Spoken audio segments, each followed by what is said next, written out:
ایک مومن کے لیے نماز تو سندیسہ ہے وصل محبوب کا، محبوب کی چوکھٹ میں حاضری کا ایک موقع ہے جو نماز کے ذریعے سے نصیب ہوتا ہے۔ تو اگر کوئی شخص نماز کو اپنے لیے بوجھ سمجھتا ہے تو پھر وہ محبوب کی ملاقات کی اہمیت کو ہی نہیں جانتا۔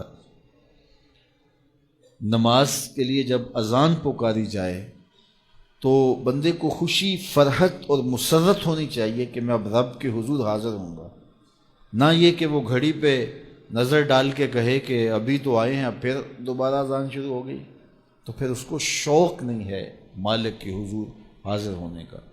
حضور علیہ الصلاۃ والسلام تو جب حضرت بلال حبشی کو نماز کے لیے اذان کا کہتے تو یہ ارشاد کرتے، ارحنا یا بلال، بلال اٹھو اور ہمارے دل کو راحت پہنچا دو۔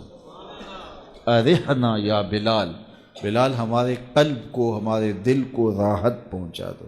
تو یہ حضور کے قلب کی راحت، تسکین اور قرار کا سبب ہے۔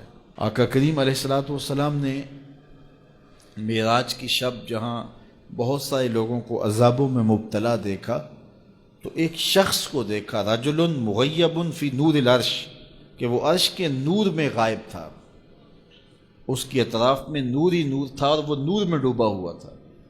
تو پوچھا کہ یہ کون خوش نصیب شخص ہے؟ کوئی فرشتہ ہے؟ تو جواب آیا فرشتہ نہیں ہے۔ یہ کوئی پیغمبر ہے؟ پیغمبر بھی نہیں ہے۔ تو یہ کون شخص ہے کہ جو انوار الہیہ کے حصار میں ہے اور ہر طرف نور ہی نور پھیلا ہے؟ تو جواب ملا کہ آپ کی امت کا یہ وہ فرد ہے جس میں 3 خوبیاں تھیں۔ پہلی خوبی تو یہ کہ اس کی زبان اللہ کے ذکر سے تر رہتی تھی، اور دوسری خوبی اس میں یہ تھی وَقَلْبُهُ مُعَلَّقٌ بِالْمَسَاجِدِ، اور اس کا دل مسجدوں کے ساتھ لٹکا ہوا تھا، مسجدوں کے ساتھ دل بستگی تھی سے۔ فرمایا کچھ لوگ ہوتے ہیں کہ وہ مسجدوں کی میخیں ہوتی ہیں، جس طرح وہ کیل لکڑی میں ٹھک جاتا ہے تو یہ بھی مسجدوں میں ٹھکے رہتے ہیں، جب بھی ڈھونڈو گے مسجد سے ملیں گے۔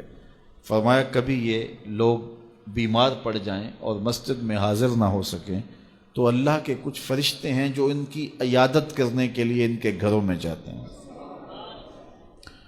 تو مسجدوں کی حاضری، مسجدوں کی تعمیر میں دلچسپی، مسجدوں کی آباد کاری کے لیے کوشش، مسجدوں کی صفائی ستھرائی کا اہتمام و التزام، مسجد کی تعمیرات کے مراحل میں دن رات ان سے وابستہ رہنا، یہ خوش نصیب لوگوں کا مقصود ہے۔ فرمایا کہ اللہ کے گھر وہی تعمیر کرتے ہیں جو اللہ اور پچھلے دن پر ایمان لاتے ہیں۔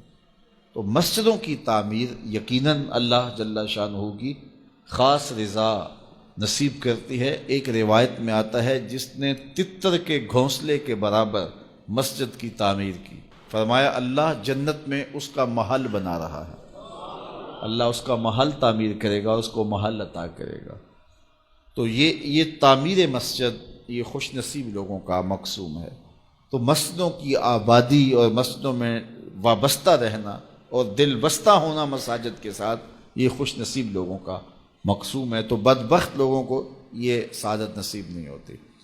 اچھا، تیسری بات فرمایا کہ جو اس شخص کی خوبی ہے یہ آج تک اپنے والد گرامی اور اپنی والدہ ماجدہ کو گالی کا سبب نہیں بنا، یعنی کبھی اس نے کوئی ایسا فعل نہیں کیا کہ لوگوں نے کہا کہ یہ کس ماں باپ کا بیٹا ہے اور لوگوں نے اس کے ماں باپ کو برا کہا ہو اس کی وجہ سے۔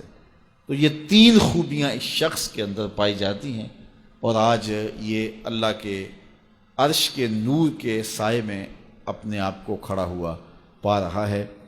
تو جن کے سر نماز سے بوجھل رہیں، مسجد کی حاضری جن کے لیے شوق ہو اور مسجد میں آتے ہی نکلنے کے لیے کوئی راستے ڈھونڈ رہے ہوں، تو انہیں اپنے اندر اترنا چاہیے۔